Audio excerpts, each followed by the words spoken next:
कक्षा 7वीं हिंदी, जिसमें आज हम पढ़ेंगे मिठाई वाला पार्ट 5 मिठाई वाला। अब मिठाई वाला जो था एक फेरी वाला है, जिसके विषय में इसमें लेखक ने वर्णन किया हुआ है और इस पाठ को हमको पढ़ना है कि ऐसा क्या वर्णन किया है फेरी वाले के संबंध में। और इसके जो लेखक हैं वो हैं भगवती प्रसाद वाजपेयी, जिन्होंने ये पाठ लिखा हुआ है। तो उन्होंने फेरी वाले का इतना सुंदर वर्णन किया हुआ है कि ऐसा लगता है जैसे मानो फेरी वाला जो सामान बेचते हैं घूम घूम कर, मानो वो हमारे सामने खड़ा हो।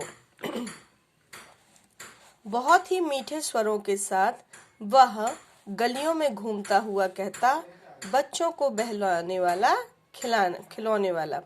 मतलब जो एक फेरी वाला था वो गलियों में घूमता है और कहता है बच्चों को बहलाने वाला खिलौने वाला।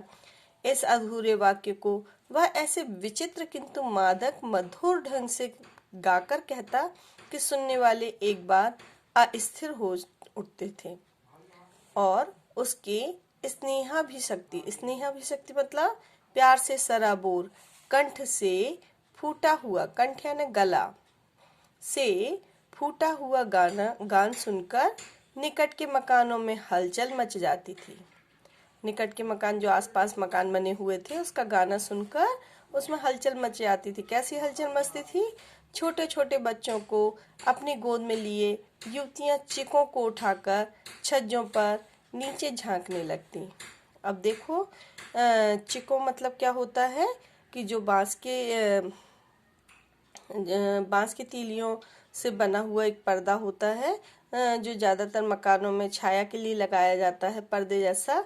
तो वो चिक कहलाते हैं। तो चिकों को उठाकर छज्जों पर, छज्जे मतलब जो छत का बाहरी हिस्सा निकला रहता है, बाहर देखा होगा, तो छतों पर जो छज्जा बना होता है पर नीचे झांकने लगती, छज्जों पर आकर नीचे झांकने लगती। जब उसकी आवाज़ सुनाई देती तो गलियों और उनके अंतर्व्यापी छोटे छोटे उद्यानों में खेलते और उठलाते हुए बच्चों का झुंड उसे घेर लेता है ना। तो जो बच्चों का झुंड था वो उसको घेर लेता था और तब वह खिलौने वाला वहीं बैठकर खिलौने की पेटी खोल देता था। बच्चे खिलौने देखकर पुलकित हो उठते थे।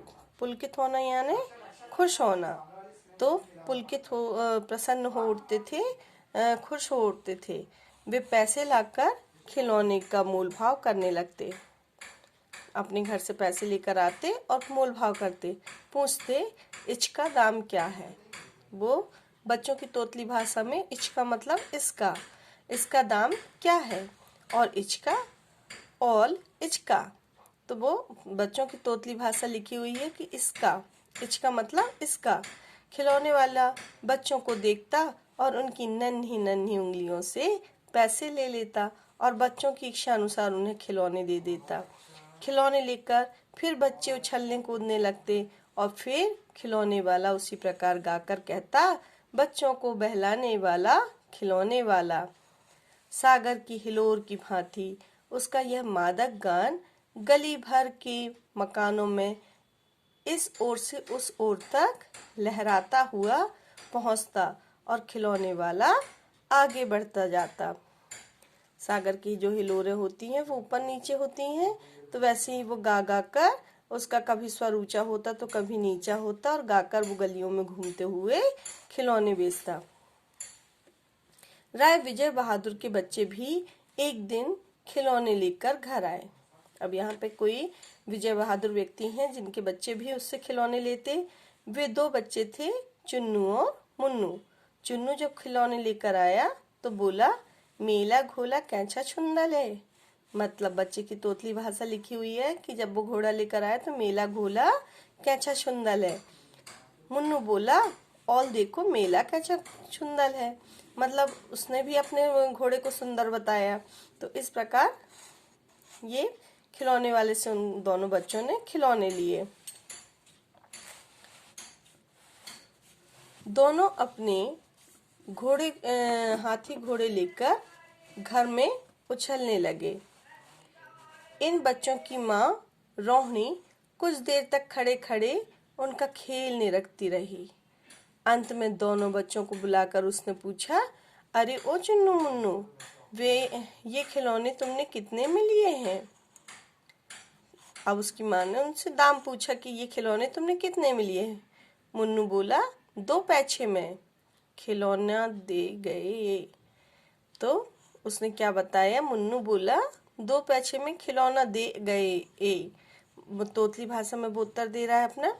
रोहिणी सोचने लगी, इतने सस्ते कैसे दे गया है, कैसे दे गया है, यह तो वही जाने, लेकिन ये दे तो गया ही है, इतना तो निश्चय ही है। वो मन में इतनी बातें सोचने लगी कि इतने सस्ते खिलौने कोई कैसे दे गया है, पर दे तो गया है वो। एक जरा सी बात ठहरी, रोहिणी अपने काम में लग गई। थोड़ा देर उसने सोचा, फिर अपने काम में लग गई। फिर कभी उसे इस पर विचार करने की आवश्यकता भी भला क्यों पड़ती? उसने दूसरी बार भला क्यों सोची इस बारे में? अब वो खिलौने तो सस्ते मिले हुए थे, तो वो थोड़ा देर उसने सोचा और फिर अपने काम में लग गई। 6 महीने बाद, अब इसको अपन दूसरे वीडियो में पढ़ेंगे। ये पार्ट 1 अपना कंप्लीट हुआ। अब ये 6 महीने बाद वाला अपन सेकंड पार्ट में करेंगे। धन्यवाद।